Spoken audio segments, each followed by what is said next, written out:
let's start with, now, the purpose of the Ideas Bootcamp is you have an idea, you would want us to talk about it, fleshing it up a bit, give you suggestions. So it's like a brainstorming session, all right, where people can volunteer the ideas and we can see what we can do to work on them, all right? We have just finished Holy Communion and we trust God that we have a fresh burst of ideas and insights, okay? So like I said, we're going to start with, where's Brother Jerry? Okay, Brother Jerry mentioned an idea. Is it better this way? Will people be able to see?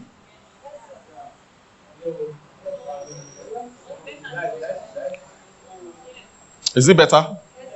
All right. So, he mentioned, what's your idea? Please, anybody who wants to speak will have a microphone. Someone can please take the other microphone. No, not Brother Jerry, since he's here. Okay, but it's your idea, so let's start with you. So what's your idea? That idea you mentioned last week. Okay. Furniture and woodwork making. Please, let's pay attention. Furniture. Furniture and woodwork making. And what? Woodwork or cabinet making. I can't hear you. Furniture and cabinet making. Furniture and cabinet making. Yes, sir. That's furniture. All right. Now, what specialization? When you say furniture, you want to do all kinds of furniture? What is going to be, and you see, anytime you have an idea, you must try to ask yourself, what is your USP? Okay? USP is unique selling points. So what is your USP? What is it exactly that is going to set your idea apart from every other idea? There are too many furniture makers in Nigeria, in Lagos, too many carpenters. Okay? So what is your USP? What's your unique selling point? For every idea, sit down and think, what is my unique selling point? That thing that makes you, that distinguishes you, all right? That makes you different from every other person. So what's your USP for here? If you have not thought about it, it's fine. But it gives you food for thought. Otherwise, you are just going to be a furniture maker like every other person. Or is there a type of furniture you want to make that is a bit different from what every other person is making? And I'll give you an example. I was on Instagram and I saw a lady who does interiors. Okay, she puts a picture on Instagram, very unique. Specializes in interiors. She will come and do these cabinets for you and do these television consoles. Okay, does television consoles, does all those interiors, and then does the setting inside the house. And there's a special way she lays it and everything. I saw her online. I called her up. Okay, asked her where her outlet is. She told me Surulere. I went to Surulere to visit her. I saw that she was operating out of her house. All right? And then she showed me pictures of what she has done before. How many people have been to our house? The TV console, she's the one that did it. How many people love that TV console? Both the one downstairs and the one in the lounge upstairs. She did it. All right? She did some aspect of the furniture. She did my dining table with the chairs. Then somebody referred another lady to me who does settee. I visited the person's house, saw what she did. I called the second person who is also a lady. And the furniture you see inside our house, the second person is the one that did it. With the window blinds and all of that. So what is your unique selling point? You need to think about it. What is going to make you attractive to people? What kind of furniture are you going to specialize in? Is it just any kind of furniture? Or do you want to look at that interior furniture and specialize? So those are the things you need to think about. Okay? Now, we spoke about... Can somebody help me with this? Seems I have to... Okay. Okay. Thank you.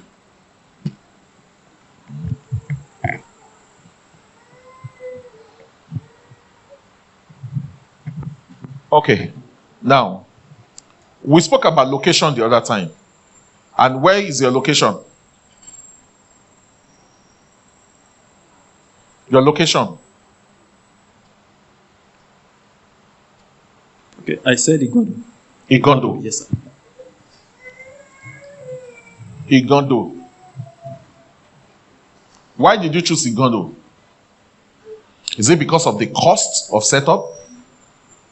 Or why? Or because of it's very close to where you live? Why did you choose Igondo? Okay.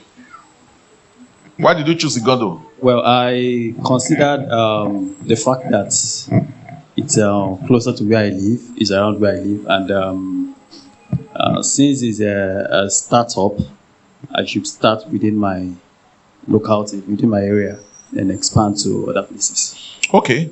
Now, this is okay. Now, the cost of startup in Igondo will be lower than setting up on the highland, for instance. So it is a good place to start. All right. So a lot of times you need to look at. Okay. Thank you. Thank you. Yeah. Okay. So many times you look at a lot of things when you are considering, starting up. Maybe you look at nearness to raw materials. Okay. Nearness to raw materials. Okay. And you look at your costs of starting up, which is going to be really less in Igondo. So it's okay to start up in Igondo. But what you need to do, because your cost of labor here is going to be cheaper than if you were starting on the highland. Who agrees with me? Now, it's an ideas bootcamp, so it's not pastor preaching again. All right? So please raise your hand and we can all talk. So your cost of starting up in Igondo is going to be cheaper than if you were to start in Lekki. Who agrees with me? Labor is going to be cheaper. All right? Labor is going to be cheaper. But you will now need to, because of your presence, because you don't want to limit yourself to a particular locality, take advantage of social media. Take advantage of social media. Don't forget this particular lady I spoke to is also on the mainland, Surulere. Okay? But take advantage of social media, especially Instagram. Now, which of the social media, whatever, do you think a carpentry outfit or a furniture outfit should take advantage of? Facebook, Twitter, or Instagram? Instagram. TikTok and Instagram. Okay? So, IG and TikTok. So it's important that you also take advantage of these two. So look for your unique selling points so that you are not just a Sule the carpenter and everybody calls you for our furniture has fallen down, come and help us and all of that. So look for your unique selling points and take advantage of this. But more importantly, write down your plan. Okay? You must have a business plan. Okay, so who also wants to share the idea?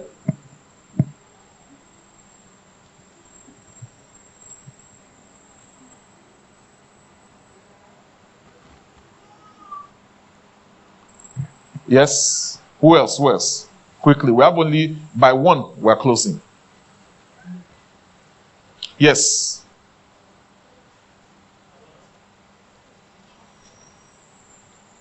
Okay, yes. I just wanted to make a few comments on the furniture thing. Thank you. I have a friend I have two people. I have one who is into furniture business, but he's into interior. So he does the whole thing. And he's doing really well. I think connections and... Maybe you need to come so that they can capture you on... I think branding is very important. Branding, good. Branding is very important from what I've learned. Branding. It's very important. Social media presence, all of that. And the look and feel, especially if you are going for like clientele, if you are going for the upper class, if that's your target. If that's your TA, your target. So you must have a target audience, a target market. A target market, yeah. And then I have someone else who, he owns a company. The company is called Konkere. And then he does his furniture, but he uses concrete and metal to do it. He's been doing it for some years now. He actually operates from, he's not in Lagos, he's not in Ibadan, he's in Ogbomoso. So he does it from there, but he comes to Lagos, he does the marketing, he does everything. Very clean photography, very clean branding. Now some companies have even, there's one company, is it Tayo or something? There's one company that does, they sell furniture and everything. They're a really big company. And they've taken they sell furniture and all of that. So they've taken his products in. And another thing I noticed that people do, if you are going into furniture, is that they have like select furniture that they make. So it's just like you have fashion, that you have different styles. So it must have a niche. So yes, a niche. So a niche. So they have different tables, different chairs that they name different things. So they say maybe a chair is called Taiwo. They say this is our Taiwo Settee. Our Taiwo Settee is 300,000.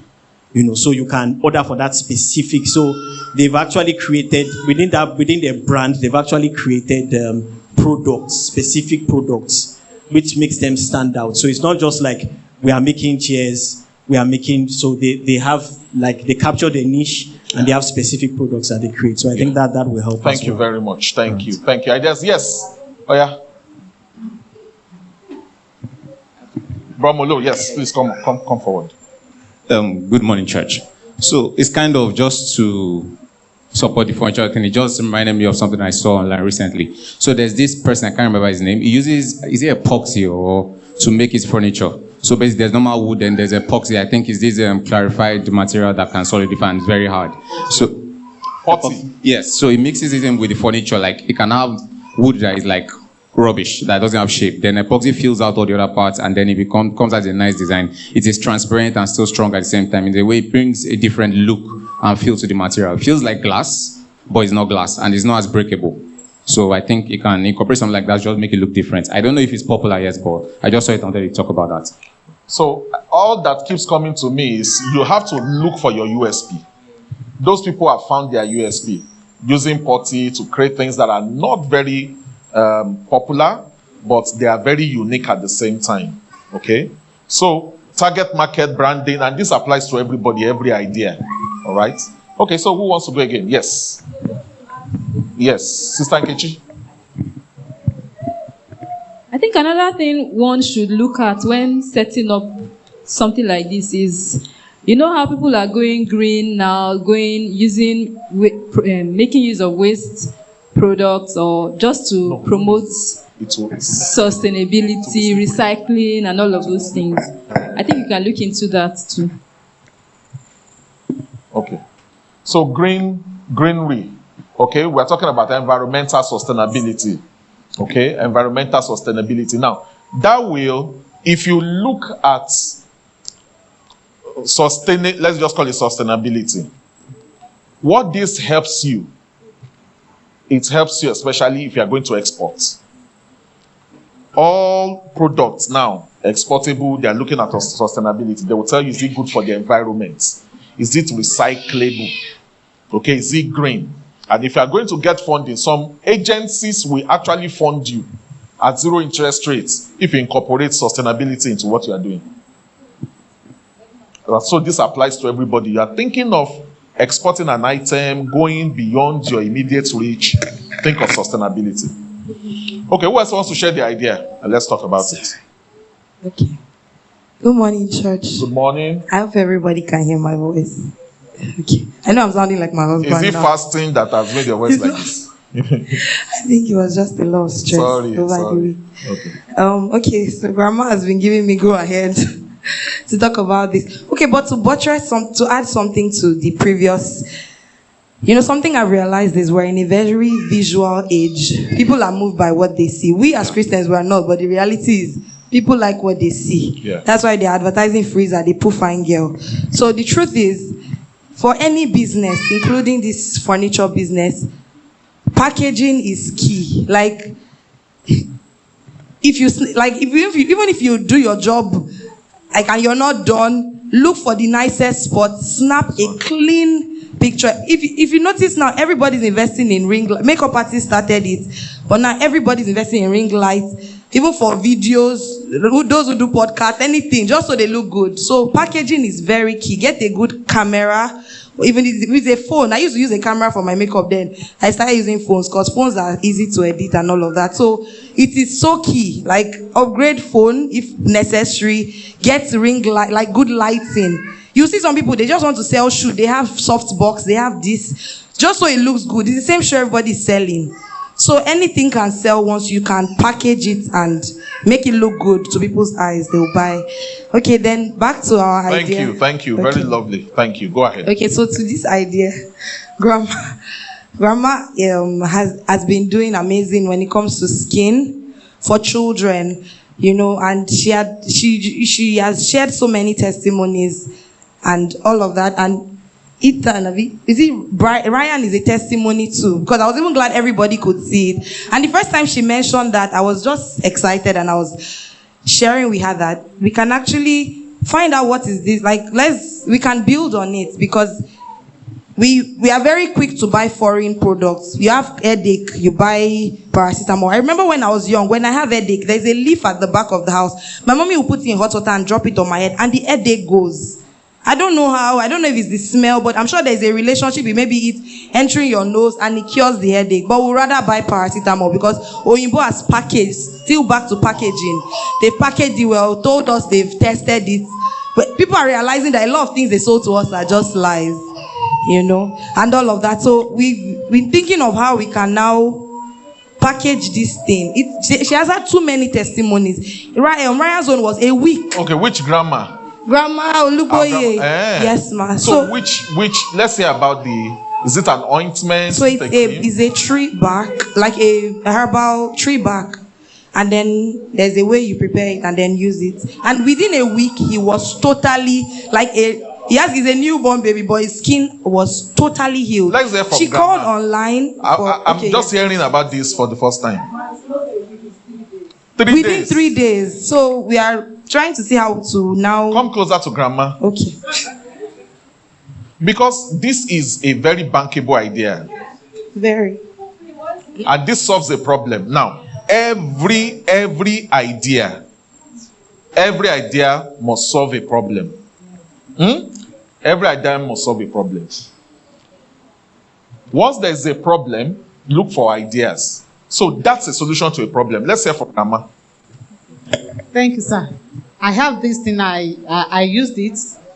Mr. Mololua, when I get back to him, he had this thing on his body. His body was like shaky. Actually, I couldn't carry him. An elderly person was carrying him for me. And someone came in one day and told me that we were in a village where his father was working, Egbe. So the guy came in, and the woman came in and said, this thing on your child's body, why have you not told your husband to pick it from his school where he was teaching? I said, well, he said the name, he told me the name, that tell him, Mr. Luboye, they have it a lot. He was teaching in Egbe Girls College. He said those are the trees in Egbe Girls College. So when he got back from work, I told him, we were eager anyway. So he went to remove the back of a tree, a particular tree. So because I was coming from the town, I wasn't comfortable with bathing him with it. So that night I just put cotton wool. I boiled it, used cotton wool to apply it on his body. When I woke up the following morning and the thing had gone, I started bathing him with it. And then that was it. So since that time, I've always had it. I will send to Kogi. I'll keep it in the house. When I see children with ailments, I'll use it for them.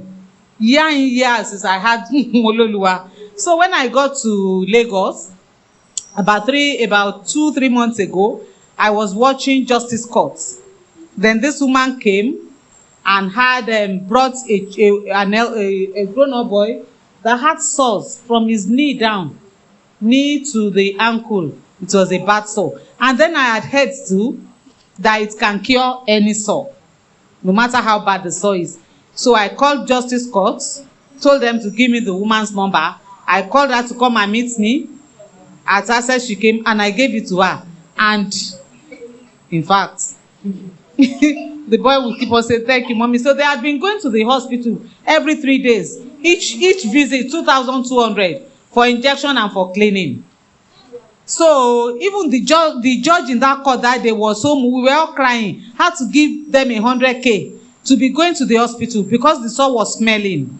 So after that, he started using it. And then I call them from time to time. He said they asked him at the hospital that what other thing are you using? Is now she said she told them lies that it was honey, so that they won't collect it from her. So any skin disease. So when I saw the baby, the grandma gave the baby to me. Then I said the father should follow me home, and I gave it to them, and they used it. So Sister Ramde was telling me that, Grandma, we can do something about this thing.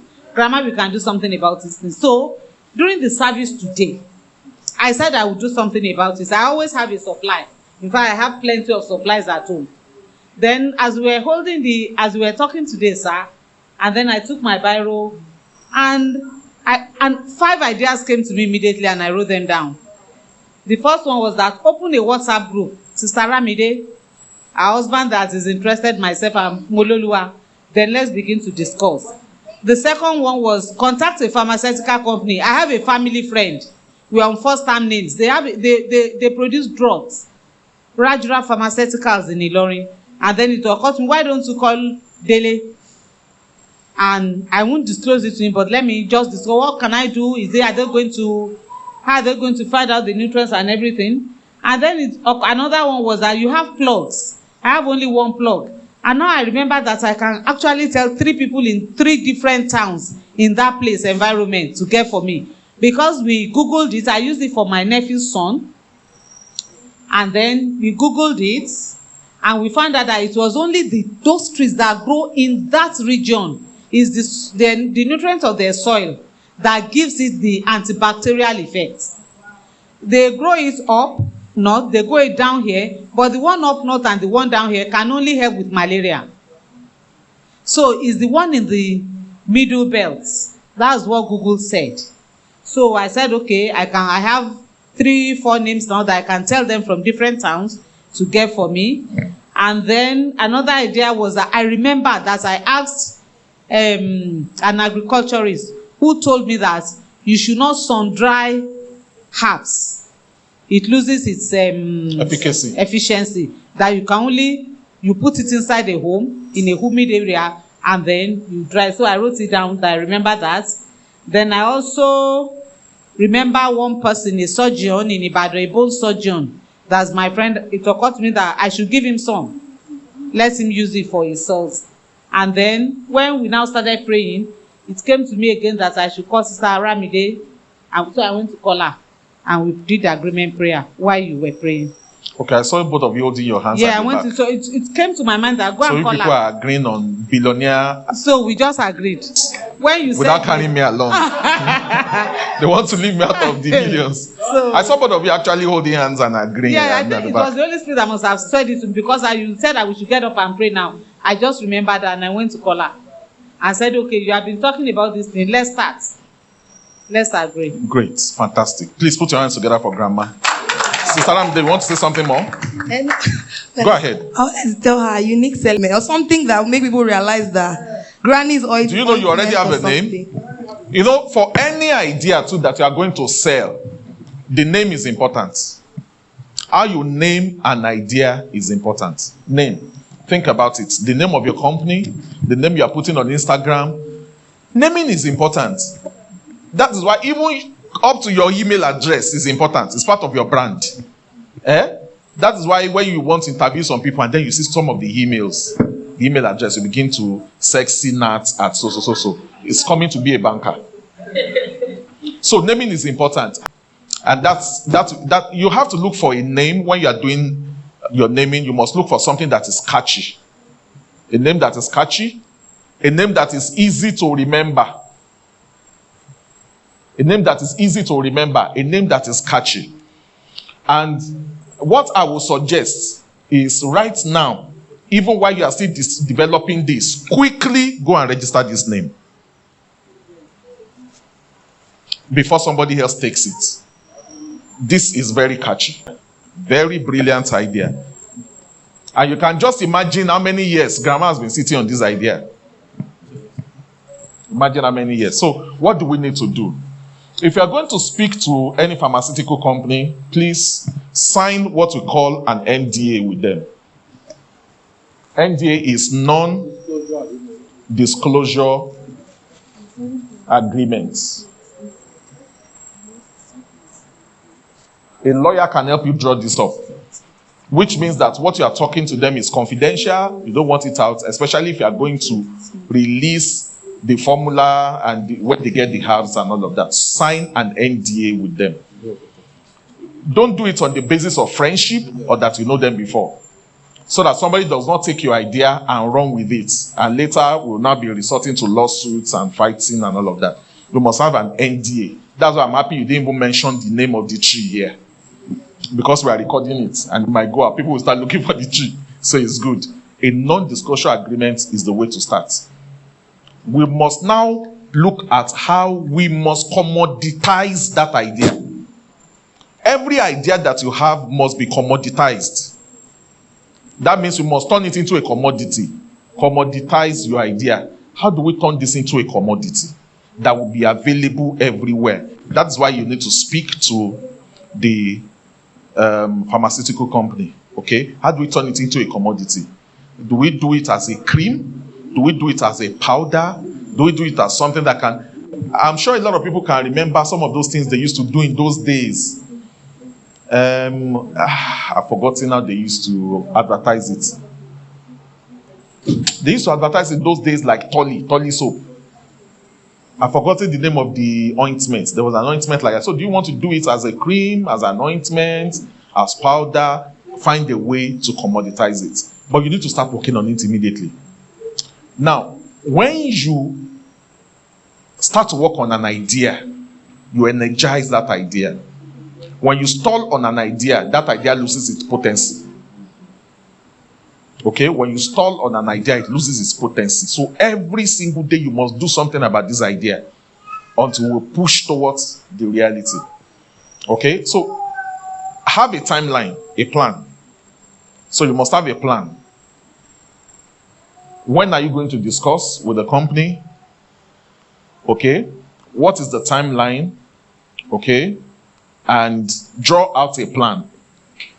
You and Sister Ramide work out a plan on that particular idea. Now, every idea brings additional problems, because I can immediately begin to think of some other problems now. By the time this is commoditized, how do we ensure the readiness of that particular product? Are we going to be planting trees? That's also a business for some people. Can we have a plantation? Can we have an orchard that will have just those trees, and those trees will be just medicinal? So ideas create other problems. It creates other problems. So it is from idea to solution to problems to idea to solution to problems. So that's the cycle. Because that's food for thought also for you. Yes. Yes, Sister Wale. Give the mic to Sister Wale. Yes, I don't know if the tree that Grandma is talking about, if the leaves are also useful, like if they've tried the leaves. So because when I asked what happened to his head, Ugo's son's head, Ryan, so she said it was Ella. When Grandma said, I even thought it was, because I know there is a leaf to when my brother was very small from a tree, that once my mom just washed it, they asked her to pluck that leaf, and any rash on his body, everything also cleared off. So I don't know if it's the same thing, and I know a particular place where that leaf is in Nota. So maybe I would just... Yes, just see Grandma too, and it might be another one you are even talking about. So it can be a combination. It can be a combination, okay? So the more we discover where those things are, just keep it as your own trade secret. It is not every trade secret that should be out in the public. Okay, so that you can commoditize it and you can use it. Who says you cannot do consulting? All right, you can consult. I know a lady on Instagram now who does something like this for diabetes. Okay, and says there are some whatever, and she has a WhatsApp group. And she shares testimonies on WhatsApp or whatever. There's a woman whose blood sugar was they call her Agbanla 1 year or something on Instagram.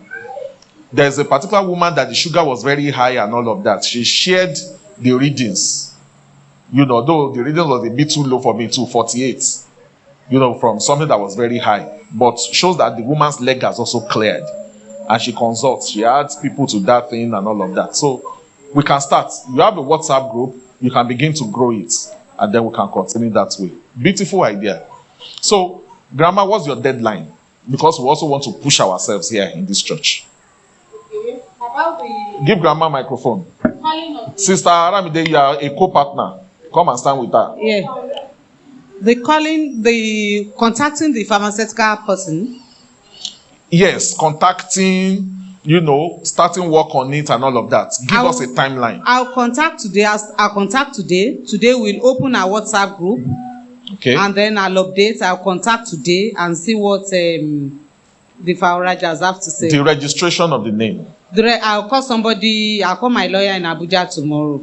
Okay. That does registrations for me. Sister Ramde, what are you going to do on this idea? Because you have to do the running around since you are younger than Grandma, and all the ideation and all of that. Sit down with her with the business plan. Sit down and write a business plan on this. If you need help on the business plan, let us talk. Then I have a question, sir. I don't know. My company is gold and silver, as in God is the HIS. Is gold and silver global services. When my lawyer puts services, he says so that I can do a lot of things under it.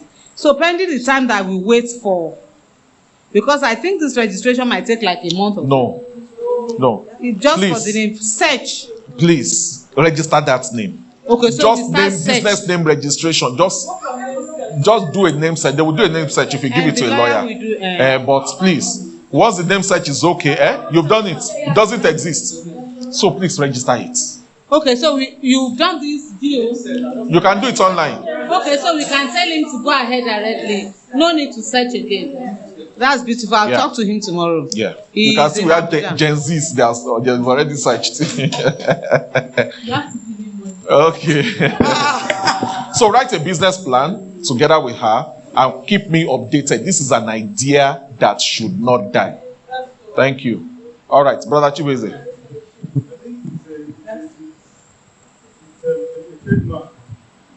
It's trademark. It's trademark. Once you do that business name registration too, you can follow up with a trademark. But with the business name, trademark takes a longer time. But with the business registration, you are already okay. So you can go ahead and do a trademark. Nobody can come and trademark without once the business name has been registered, that particular name. So it's a trademark, I agree with you, or a patent. A trademark. Yeah. Okay. Who else? Ideas. We have barely 15 minutes and then we're gone. I'm very happy with this grandma's idea today. Any other person wants to share the idea? You want us to brainstorm? Yeah. Okay. Praise the Lord. Okay.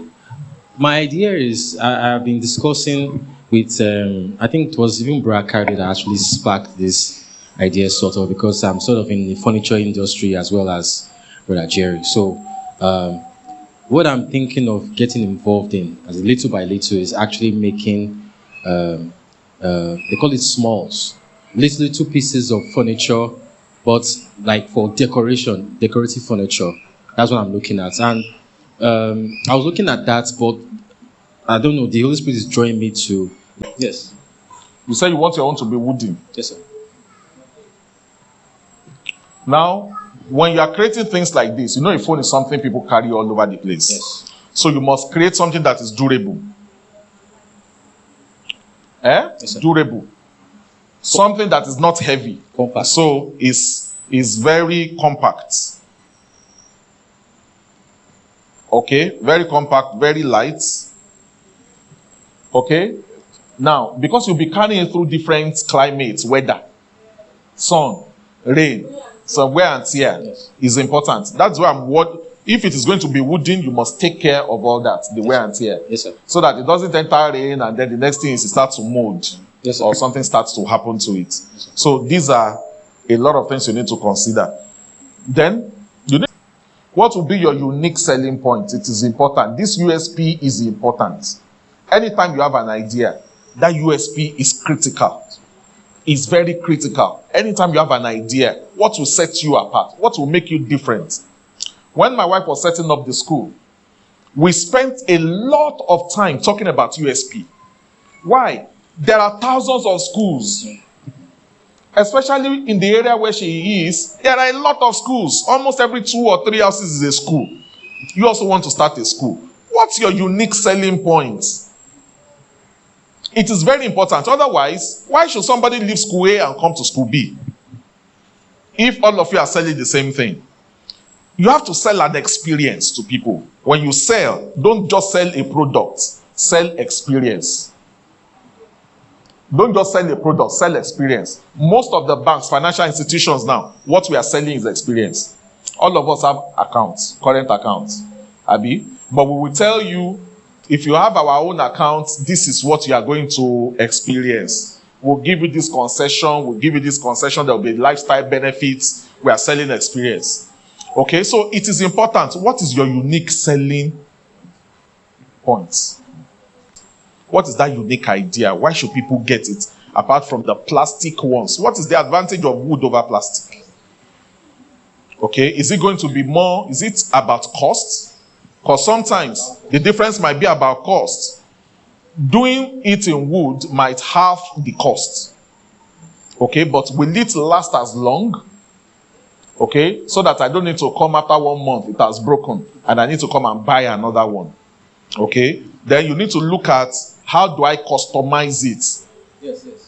Customization is important. Branding is important. Somebody has spoken about branding. Thank you. Any other person? Yes. Praise the Lord. Okay, hallelujah. Yes, no, let us say something before brother. Okay, praise the Lord. Yeah. Yes, with everything, sir, I believe the person you are going to be partnering with is very, very important. I started Smoothie when I was in school. Okay. I said I was hustling for myself when I was in school. I did many things. I reared pigs, I did fishery. All these things were the thing that I just know because my mom brought me up with that. So I was like, okay, can't I not do smoothie? So that idea came into my mind and I started. I noticed that my smoothie was quite different from others because some people would just sieve it out. Me, I do it just natural. That when you take it, you'll be tummy filled throughout that day. So I saw people coming. That's what I used to graduate. So I met with this person. He was working at a law firm and I really needed transport for those kind of things. So I told him about the idea. We started in the kitchen. I remember we started in the kitchen. We mixed a lot, some fruits.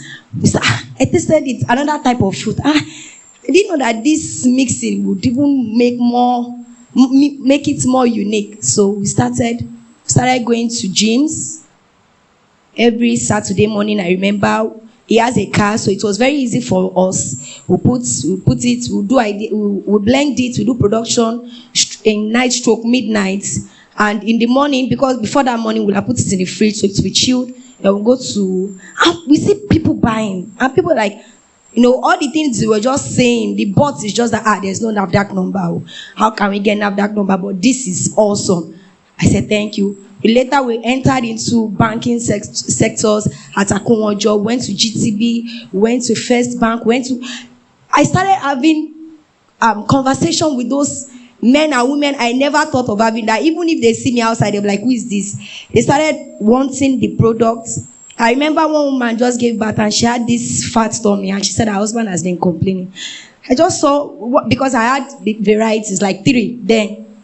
So one that is representing tummy fat, that she said she has used all kind of things, but I knew it's just God because it's a thing that everybody can eat and get, but she said she did not, she's not feeling it, and I gave her my product. And after a month, she said she's not buying again. No, I said why? She said her tummy has gone flat. Her husband was like, what are you using? And I was like, God be praised. So later on, someone had told me, why can I not push it into supermarkets? And I told them that they say me, I don't have NAFDAC number, and it is very, very, very hard for someone like me to have that. So, but later, I saw few supermarkets collecting it like that. People started calling. In fact, I was so surprised. One Chinese had to call us and like, please, we went to a supermarket and we bought it and it is nice. Please. That day, he bought almost like 20,000. He bought plenty. And I was like, You know, it got to a stage. I now started doing Zobo, but I now called it Moet. I did some other things inside the Zobo that people are like, is it Zobo and that thing? I said, it is Zobo, but you can't know what I put inside. That's the magic. So people started buying. Pregnant women started calling us that I hope the Zobo is not going to be effective, like in a bad way. I said, no, it's just, you know, they started buying and all. We started having more contacts, more, you know, people started calling us for events, bringing the products to events, and it started booming. Then all of a sudden, it stole the business, because I was even thinking that we would, you know, create create a partner, you know, and go to a lawyer. And before I would even do that, because I'd, you know, to some extent trusted him. And my mom was like, he left his law firm. He left there because he knew the money that was coming in per day. And I was like, so what happened? So he stole the business. So he stole the business from you? Yes, sir. Because I started having workers. I started having sales rep in different supermarkets selling the products. I remember there's no way I entered. We shall buy. That's what it does now? Yes, sir. I think so. That's what it does now? Yeah, he checked it and the name is there. He has registered the name? Yeah. To the extent that I went to collect loan at this government Alausa. And when they saw the proposal, and they were like, no, they don't want to give me loan. They want to partner. My mom said, no. Government. So this guy has stolen the business from you? Yes, sir. So kicked you out of the business? Yes, sir. Entirely. So, and that's what he does now. You checked it on Google now. That's the guy.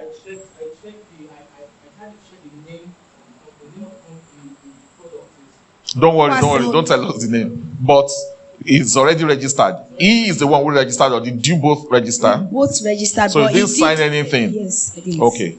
It's a learning point for you. A learning point for anybody that wants to go into any partnership. Please, have a partnership agreement. Define your partnership. Very, very important. Have a partner. Even if you are in church and you are doing business together, have a partnership agreement. Your partnership agreement will determine, or it will define the scope of ownership, of responsibilities, of privileges, of duties, to spell it out. So it is important. You must have a partnership agreement if you are partnering with people. I'm sorry, but you have to learn the very hard way. So I'm saying that, can I go back and, you know? Yes. Yes. Who says you cannot do that business again? Yes. You have the idea and all that. Go and register another business and do it. All right? Yes. Does he have the sole exclusive right to that? Yes. Is a smoothie, right? Yes, sir. It doesn't have the exclusivity to that now. So go back, register. Go and register and now do it properly. Now, you mentioned the issue of standardization. Yes, sir. Very important. For anybody that will be doing food products and pharmaceuticals, standardization is the ultimate aim. We will still eventually have to go for NAFDAC number if you really want to play big. If you want to stay within the realm of, let me be carrying it from one store to another, maybe not necessary, but you will remain small. And people will continue to question you. Some people like me may not drink it because of that NAFDAC number. I might drink it once because you're a church member. But if I have to be consistent with it, I will be encouraged because of standardization. I want to be sure that everything is okay. Okay? So when you are going to do it right now, go for standardization. It is not difficult to obtain a NAFDAC number. What do they want to do? They want to see where you are doing it, where you are producing it. In fact, what you need to do is to visit them and ask for the list of requirements. If I'm going to get NAFDAC number for this product, so what are your requirements? And then you work towards that requirement. Okay? But start again. Go and register your own business. Okay, start again and begin to go around again. What do you do now? I'm into hair and makeup. Okay. So that's another branch of business you can also start this year. You already have the know-how. You already have a clientele base. You have experienced it. So it's easy for you to start again. All right, thank you. Let's take Brother Sheyi and then we'll round up. Oh, sorry. Oh, okay. Sorry, just wanted to chip this in. As regards grammar business, so because of what I do presently, I would like to propose that we do advertisement for grammar. So that means I will get my copywriter friends, and then we'll produce a radio commercial for grammar for You this. can see Thank you. what an idea Bootcamp is generating. And let me say this. We must appreciate Brother Kayode Okikeolu. The idea bootcamp is his idea. It's his idea. It was the one why we were just doing it during workers' meeting on Sunday and said, Pastor, why don't we do an ideas bootcamp? And all of that. So thank you so much. It's his idea. God bless you. Praise the Lord. All right. I'd actually told the Aramide that when they want to brand, we are Folktale Studios. Just your idea alone. You already have the people who do TV commercial. You have branding. I'm already having one or two ideas as I was sitting down of like animated content we can do. So when there's time for that, yes, that's what an idea bootcamp generates. Available. Thank you. I wanted to just mention one or two things based on what she said about the whole partnership thing. Like the mistake people usually make, and I've been in that point as well, is you feel because you are familiar with somebody, you don't standardize, you don't sign contracts and do the necessary things. I've been in that shoe as well. Okay, partnership. Okay, this is what the partnership means. And at the end of the day, me and the person, we are still friends. We are still, we still communicate. But I just took it that it was my mistake not to, because I actually resigned my job to do that thing. Wow. I resigned my job to do that thing. But it just didn't work out, At times business happens like that. But it's important to always, I had another friend who came to me later. I was like, I want you to join you. We do the branding. He said, am I coming as a partner of the business? Or do you want me to just be helping you to do branding, until thy kingdom come for your brand? So it's best to have all these things spelled out in pen and paper. Oh, I'm a partner. I own these shares of the company. We own these shares of, have everything stated so that when money, because of course you are praying for money to come in. So that when money comes in, it won't be that some people will start, misbehaving because money, I think there's that Yoruba proverb that money destroys friendship or something like that. It just magnifies, yes. Yeah. Then that's just what I have to say. Thank you. Okay, Molo. This is not just an addition. So in signing agreements with people, also it's very important to get legal advice. A legal beneficiary document, because what we read as in a normal layman's term, in legal terms, means something totally different. Yeah. And correct. People that are malicious actually put those things in, knowing that you won't go through a proper process. So you might think it costs you a lot of money or something like that, but it's better to spend that money now than suffer later. You not get to court and that's actually means something else. So correct. Get legal advice in any document that you're going to sign. Correct. Any singular document you're going to sign. Correct. Legal advice is key. Thank you. Okay, Elizabeth.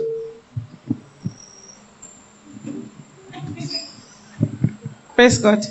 Okay, I just wanted to add to what he said. If there was one thing I learned from my former boss, right? If she has any burning idea or anything, and she has to discuss with somebody, the person signs an NDA first. That's the first thing ever. And I know it has saved a lot of people from people stealing their ideas. Because when I sign an NDA with you can't go into partnership with another person. So I think it's just to have a draft. It's not necessarily that a legal person can help you with that. Just one template is fine. And then you can fine-tune to whatever you want. But for every major conversation that will lead into a business or money, and you have to discuss with people, please always sign an NDA. It saves us a lot of stress. Yeah, thank you. Okay, yes, please. You've been quiet today. Yeah, well done. Okay, good afternoon, Pastor. Thank you so much for this. I missed some part, but I'll catch the videos. 2 questions I wanted to ask, because in the process of hearing people, 2 things came to mind. One is, when you start a business, at what point should you start making profit? Or at what point, because you need to be realistic, not every business is an end in itself. Some businesses are like a means to an end. It's just like a process. So you now branch and then you now fine tune. So at what point should you start making profits such that you know that, okay, this business is doing well to an extent? I don't know if that's going beyond the context of this Ideas Bootcamp, but I apologize. And the second one is, there's always that dilemma. Do I leave my work and focus on this? Or do I do my work and still be doing this at the same time, sort of balancing it? So at what point do you then decide that, okay, let me leave this work and focus on this? Again, it was during the course of people's submissions that I came up and I thought to ask. So thank you very much. Okay, 2 questions there. At what point do you make profits in a startup, a business you are just starting? Or better still, at what point do you break even and then you start to make profits? The second question is, when do I leave? Assuming maybe I am in a 9-to-5 kind of job, right? And at what point do I leave and face this entrepreneurship that I want to do? Thank you. Okay, so for profits, anytime you have a product or a service, there's a business you are starting, there is something we encourage everybody to do, especially when you are selling, you are involved in trading, and everybody is selling one thing or the other anyway. Is that you are selling a product or a service? There's something we call cash flow projection. Okay? You can get an accountant to work with you and develop it. Cash flow projection. That cash flow projection will take cognizance of what are your costs, your expenses. Because for everything that you are bringing up, you have costs. Maybe you are renting an office is a cost, right? You are making that idea, the phone stand, the carpentry, the labor cost, all those are costs. You are storing somewhere, they are costs. You have to pay somebody to help you spray it, it is a cost. You have to transport it from where they make it to your factory, it is a cost. So there is one arm that is your cost, your expense, the money you spend on it. And then there is the other leg that is your income. When you sell, how much do you make? Now, for you to make profits, that means your income must cover your costs, and then you must have a margin, a premium. It is at that point you say you are making profits. Your income must be much more than your expenses, and then you now make profits. But it is not the day you start a business that you start to make profits, realistically. So don't say, I am starting a business today and I am making profit today. It will not happen. There are times you need to push and sell and sell. Okay, my wife started a school. Okay, it is not the day she started a school that she has students. She has started a school and put 4 or 5 rooms. But will all the 5 rooms be filled at once? Will it not take a long time? In fact, in our school, our daughter was student 001. And it took some time before another person brought a child. But in all those periods, you will continue to pay teachers. You will pay the cleaners that will come. So when you are starting a business, we encourage you to put some small money away that will take care of incidentals, maybe for about 3, 4, 5, 6 months. If you are going to hire a cleaner, you must be able to pay that cleaner for the next 3 or 4 months, even if money does not come in. You must be able to pay your rent for 1 year or 2 years, even if money does not come in. Okay, you must be able to pay your security guard for 3, 4, 5, 6 months, even if money does not come in. All these things will come in under the cash flow projection. So that cash flow projection, if you do it, sometimes you do it for a year. And then when you look at, we call it a projection because it is not actual. You are projecting that in month 1, I'm going to sell 3 products, 3 of those things. And this is my cost. Okay, so by the time you factor it, you are still in loss. In month 2, more people will know about it because I will factor in my advertising cost. So I project that I will sell 10. Okay, if I sell 10, this is the income, but my expense is still much more.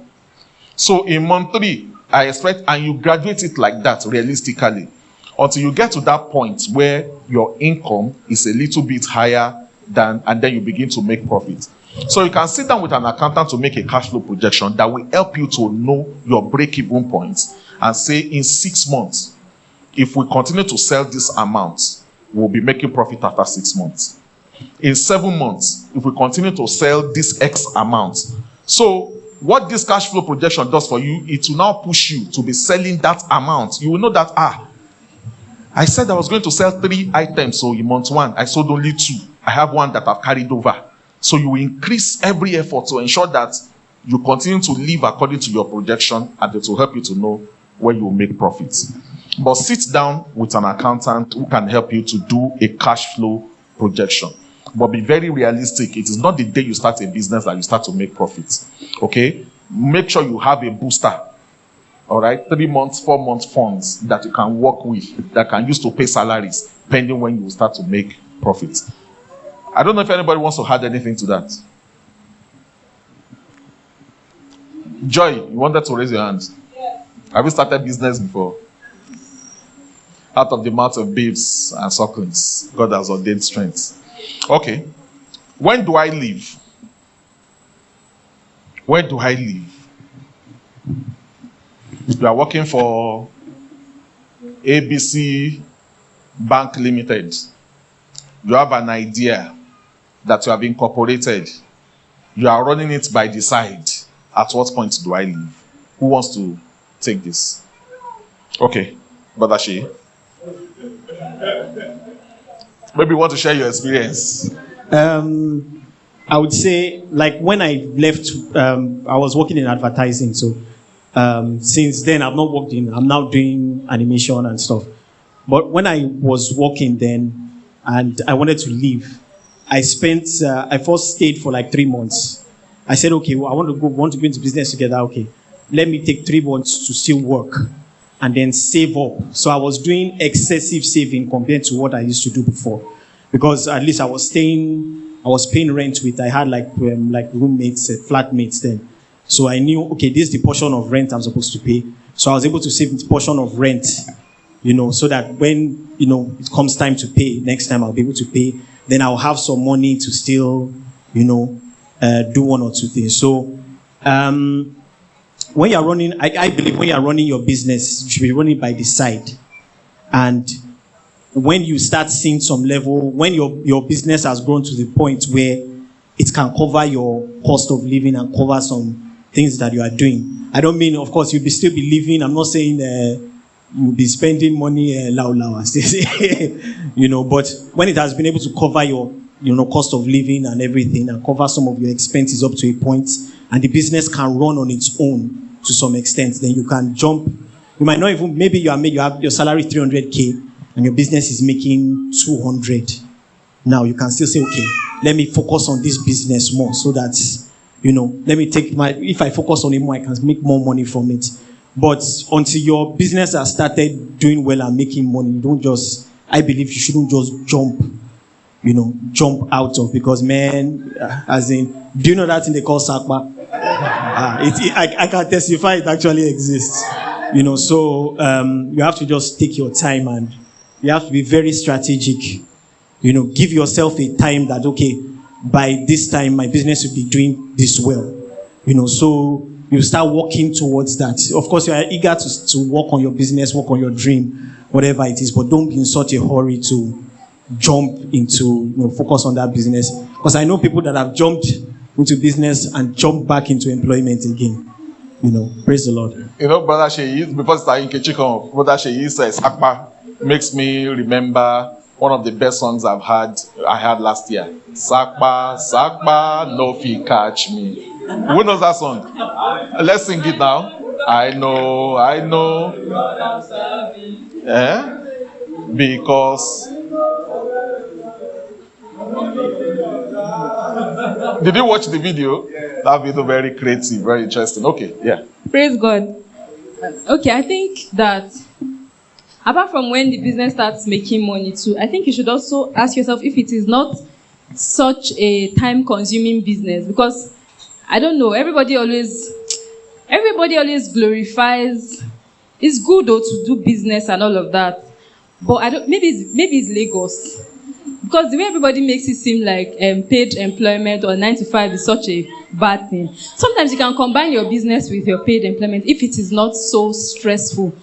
from your business that you are doing, from your paid employment, you might get clients, you might meet people that would even still patronize that business. I remember my mom, all through the time she worked, although yes, she was a civil servant, why would you even think of? Some young people still would resign from their civil service job. They say, okay, they want to pursue business. When the civil service job is not even so stressful, it's not so time consuming and all of that. But I remember my mom did several businesses, and it's still her colleagues at work, it's still people they will meet that will patronize. So if it is not too stressful, you can still do both.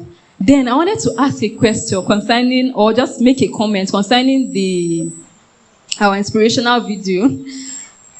I, for one, I know I for a very long time, I was regretting why I never did 9 to 5, maybe before venturing into business. I feel like you would be more refined. You learn so many things while working in a corporate environment than we that just started business, just do trial and error. Thank God for grace, really. Thank you. So he mentioned something about tell your boss you're lucky to have me or something. Would you really go and say that to your boss in this age? I don't know. Praise God. All right, thank you. Okay, Sister Elizabeth. Okay. Quickly, so we round up and people can go and rest. Thank you, sir. I know we're enjoying this. Thank you, sir. So basically, what I just wanted to point out is not everybody is built to be an entrepreneur, and not everybody is built to be a 9 to 5. I think we always need to strike a balance. For instance, I have always been of the opinion that I love 9 to 5.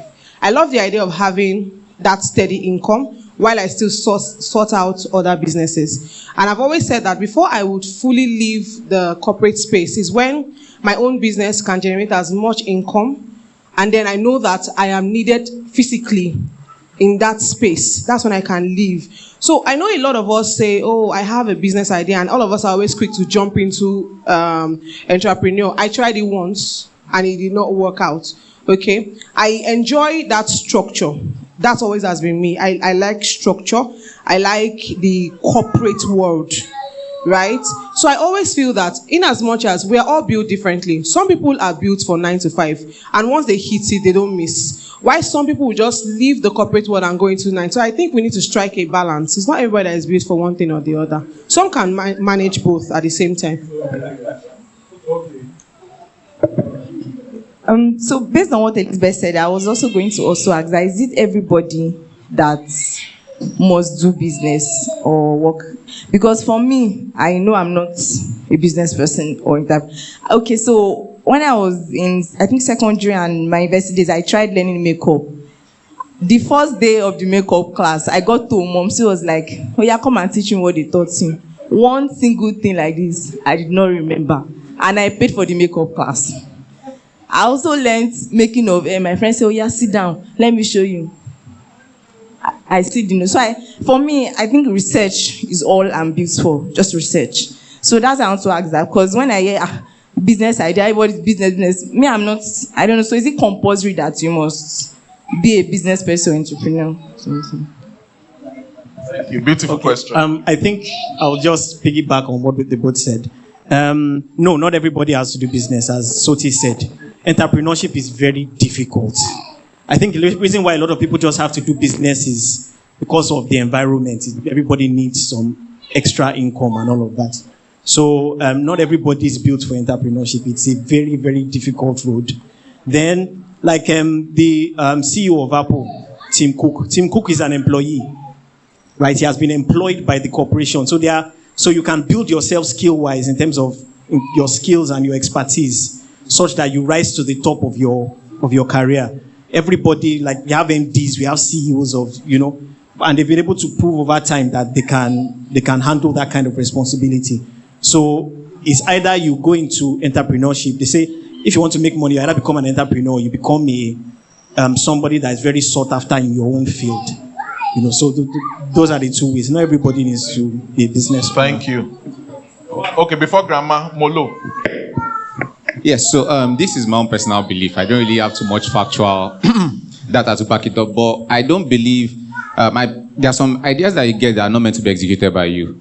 There are people that live off creating ideas and selling it to bigger corporations, getting their payout or getting a percentage of it. There are different shows. Basically, Silicon Valley is built on buying ideas from people and executing it. So because you have an idea, it doesn't mean you have to be the one that executes it or run it as your business. If you run it, it can run down. But giving it to the right person that actually has a little thing to tweak in it can make the thing successful. So you have to figure out whether it's your business to run or it's just to give it out to somebody else. Thank you. Correct. Okay, Grandma. Thank you, sir. I believe from experience, I believe that if you have commerce in you, it's like a bug. Like politicians, once they have it in them and it bites them, they go all out for it. So if you're in corporate, if you are a 9 to 5, you will discover yourself. Because there'll be this zeal and this thing, anything that you meet along the way will give you ideas. And then another thing is that if you are completely green, like just getting out of school, it's wise to go and do something. You learn discipline, you learn all those HR factors. You learn how to treat people. You learn how to because you are going to start from being a boss, and you might become treacherous. Then you think that you have this idea. It is your part. Like I told my daughter when she used to have issues, I said, so see, this thing is your own passion. That person that you employed is a means of survival for him or her. So if she thinks and she has the zeal as much as you have, then she has no business being under you. But I realized that it was because she didn't do any 9 to 5. She just went in she had the opportunity right from youth service. So I think it is essential to do a 9 to 5 if you are green, just starting up. It will show you how much you can do. Then it will show you that because entrepreneurship, like he said, is hard. If you don't have a passion for it, if it's not you will not be able to go through the hardship. You get discouraged, get frustrated. But if you have done you have been under somebody, you know that these are the things that it entails. So I think, yes, it's best to start with a 9 to 5 and discover yourself. Okay. Thank you, Grandma. So we close with that. Okay, my wife. I can't close without my wife talking. This one is an easy one and might be like a no-brainer. Before you can leave your paid employment, know that you'll be paying 2 rents if you don't have your own property. So you will pay for the property and you will pay your own house rent. You most likely will not be the only person for the business, for you to want to leave. You most likely will not be the only person working there. So you have to have enough to pay your staff. During lockdown, I still had people I was paying. If I did not have any money to pay anybody at all, I must have money for the security. If not, they will boggle my property. So you must always have money to pay your staff. Then you have the running cost. The running cost. You must have running costs. And the running cost is always funny because anything that is happening in the economy, you will see it in your running cost. Then apart from the running cost now, you know you are earning a salary before. So you are supposed to be able to pay yourself at least. If you are not even living large, you must be able to fend for yourself or fend for your family, if anything. Then remember that once you're an entrepreneur, the government will come after you. You have a lot of bodies to pay. It's always glamorous on paper to say I'm an entrepreneur. You will pay taxes. You pay your own tax, you pay the tax for your staff. For example, on Friday, was it on Friday? It was Thursday or Friday, I got LIRS, so yeah, your annual returns, file your annual returns for the year every year. And we've been paying taxes since the beginning of the year. It's not only different kinds of taxes. They have all sorts of taxes in Lagos. You pay for the business premises. You pay for the staff. You pay for the development tax. You pay for signage. Loma is a form of tax. Local government will come. So when, local government will come, a lot of people are saying they are doing business. They are not really, actually really doing it the right way. If you are really doing it the right way, you put your pros and cons down, believe you me, some people should just stay in paid employment and find a way. Honestly, if I have to do it again, maybe find a way to have another stream of income. And you can do that safely in this day and age. The time when I started business is different from this time. You have social media, you have that space, you can do a lot of things. And Sister Nkechi can bear me witness. I'm always saying I want to do something else, I want to do other, because I can see. You will just see that at some point, you will see that you have cash flow. You have a lot of cash flow, but the money is not staying. So please, let's be guided. I want all of us to be entrepreneurs if possible. We all have something in us. I want to believe that God wants us to commercialize things. God wants to bless the labor of our hands. And it's not just going to be 9 to 5. So there's always that burning desire that I want to sell something. But it could be an idea. You could just be a starter. You could just be coming up with different ideas, like Brother Mololua said. And that could just be it. Just be coming up with ideas. People who are in 9 to 5 are making money no more. They are cleaning out a lot more. If, in fact, look at it. You have a lot of people. When you look at 9 to 5, look at your friends who are in 9 to 5. Let's face it. Look at your friends who are in 9 to 5 and look at you who is in paid employment. Maybe at the initial stage, or maybe later on, we're trusting God that in future we will reach a particular, but with ease, they can tell you, I'm paying 300, my salary is 300K. Before you know it again, that person who is telling you their salary is 300K is already telling you it's 800. You are seeing the nice car. You are wondering, the car, sometimes they are not even the one paying for the car. The company is giving them the car, and they are cruising. They'll be going on leaves, annual leaves. All those benefits are not there when you are in bed, you are an entrepreneur. I'm telling, believe you me, at some point while I was working. STO, she's talking at us, have you? At some point, sorry sir, at some point while I was working, my staff could travel abroad.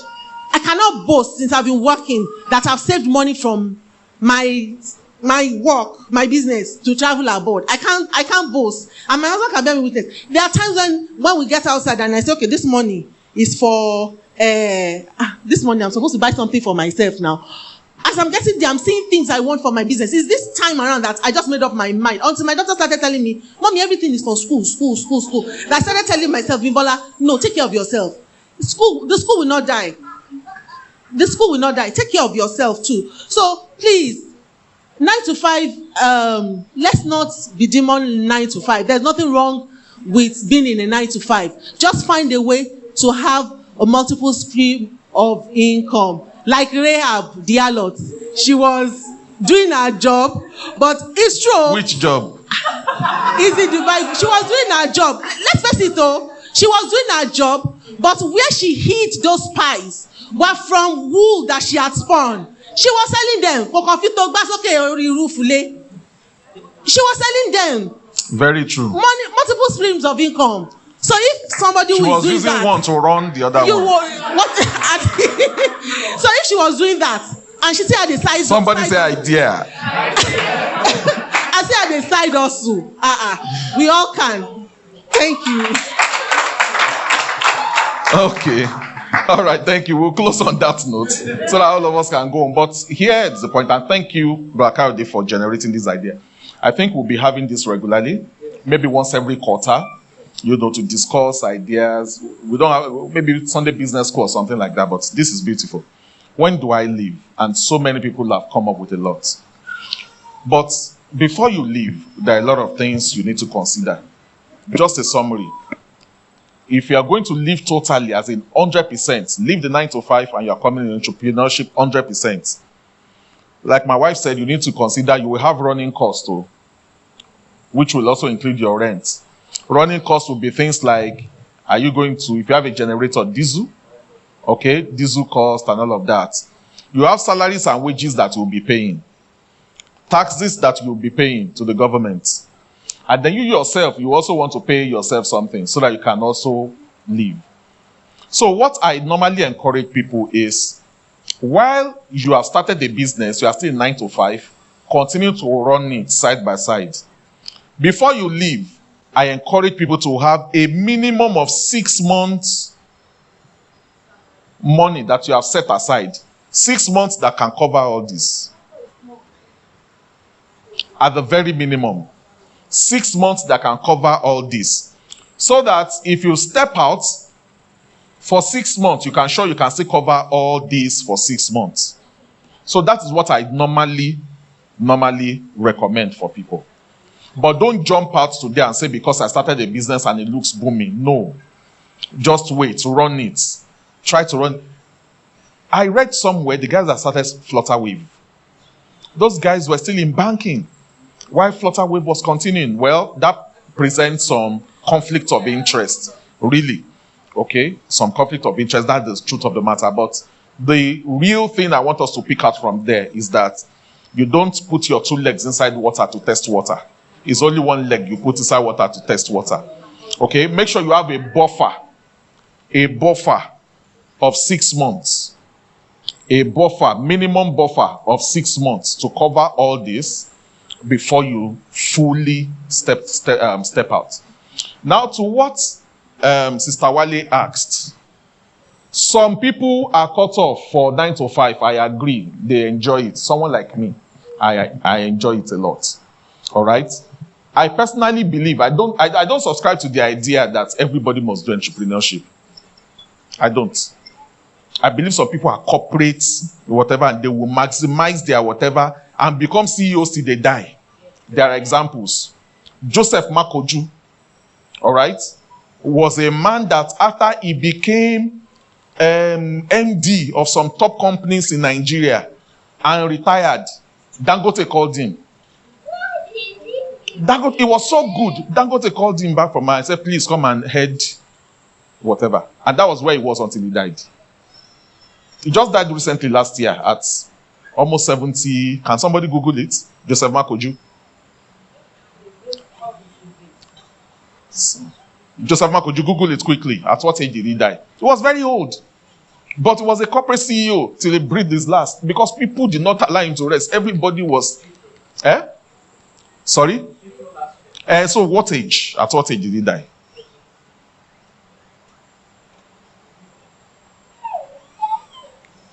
You know, he was very old. But his last assignment was at 74. And his last assignment was at MD of, I think, Dangote. But before then, just look at him. He had been MD of NEPA. He had been MD of different companies. Look at a man like Christopher Kolade. And look at the different boards where he serves. Some people retire and then people are begging them to be on different boards. And those boards pay them. You just go for board meetings and they are paid. They are paid. Christopher Kolade is still alive. He's 80-something. You saw something and you are smiling. Okay. You know, Christopher Kolade is 80-something. Yeah. You understand? So, I believe that, however, I believe that you can be in 9 to 5 and have side hustles. There's nothing that stops you from having side hustles. One day, we will sit down and look at it. But let me give you an example. As a pastor, and I do this for pastors a lot. Anytime I go to teach in their churches, sometimes I tell them this so that I can open their eyes. Because there are a lot of pastors that are living in penury. All they do is just depend on the church. And so if somebody does not give them honorarium, there's a problem.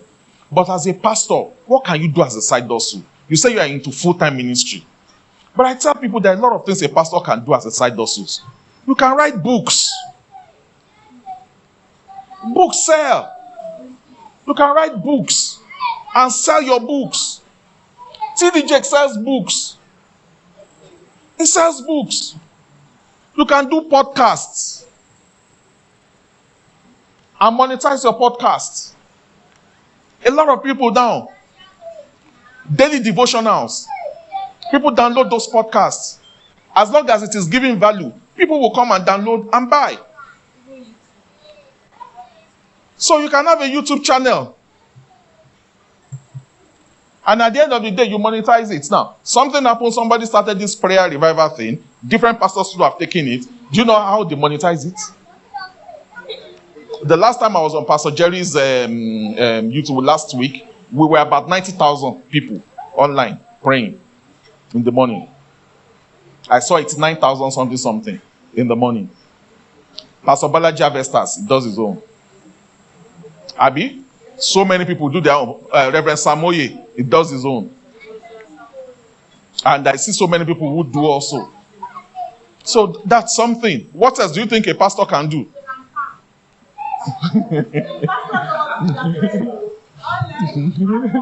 No, yes, they can farm, but I'm even looking at things that revolve around what they do centrally. They can be coaches. They can be life coaches. One person that I know that does this very well is Pastor Okonkwo, Kingsley Okonkwo. He does a lot of counseling and you pay him. Yes, you pay. You pay. He will tell you, you register and then you pay. And then he does counseling. I've had a lot of people also say, I will counsel you, but you first of all pay. Yeah, because you are not a member of their church. And you want information maybe about marriage, about this, you pay. We also have a lot of life coaches like that. People like Lanrelu Shola and all of them. So you can be a life coach. What else can they do? And they are better placed to be life coaches because of the experience, because of the people they meet. What else do you think they can do that can be monetized as side hustle? You don't think some of them can partnership with music albums? I did one with Okay, It's Okay Now. There's no week that goes that people don't say, we saw you on, Okay Made Me Popular, that we saw you on. In fact, one person sent me one thing that her husband said. The husband said, there's one music out there. I said, I like it. But who is this man that just busting into the musical? I was just doing that. The man wants to fight the musical. The lady said it to me from Dubai. The lady now said, she now said which musical, and saw me and said, this is the man I follow on Facebook. This is Pastor Bayo. This is Pastor Bayo. And sent it to me. Do you know how many times CD Jakes are partnered with people singing? Not that he has a very good voice, but he will narrate, he will partner. Movies. Who says we cannot? The only person that I've seen that has done movie now is Pastor Fasheru of KICC. Did one movie some years ago about marriage, and the movie was very popular. Pastor Fasheru, KICC here. There was one movie, he wrote a book about it also. Okay, Jimmy, but you know, Jimmy is more regarded as a movie maker than a pastor, but that's fine. Jimmy is in that movie I mentioned, The Wait. So just imagine all these things and people are not taking advantage of it. Those are side hustles. So as somebody who does 9 to 5, you can have side hustles. You are a researcher. What else can you do based around research that you love to do? Can you collect data for some people in your spare time and so many other things? So it doesn't have to be the only thing, your own job alone that you do. You are a data person. Can you analyze data for? Can you set up a side company that all you do is just to analyze data? Pause for election. Yes. Yes. You do ratings. Who says you cannot go set up your own rating company? Okay? And do ratings for company, do ratings for, work with credit ratings to help them to collect surveys. Okay? A lot of these fintechs now, tell them, you can help them, they should bring all the whatever to you and you help them to analyze it, ratings, to credit ratings. So those are side hustles also for you. So it doesn't have to be just one job. We are saying, while you are in that one job, you can have side hustles that you can also do simultaneously. I write, I speak at conferences. Okay, pastors can also speak at conferences and they will give them honorarium. They can do motivational speaking. They can encourage people. Okay, they can go to youth rallies and talk and people will pay them. It's part of what they do. Public speaking. Public speaking is a skill and it is an art. Okay? All right. Politics. Don't spoil this thing now. Okay, so I think we should just close this way. We should just close this way today. I hope this has been a blessing to so many people. I pray for you, for everyone under the sound of my voice. This year, receive fresh ideas, divine ideas. The grace to execute your idea, to follow through with precision, with accuracy, receive in the name of Jesus. The grace to have the right set of people to partner with you on your ideas, receive it in the name of Jesus. Before December, you'll come back with testimonies in Jesus' name. God bless you.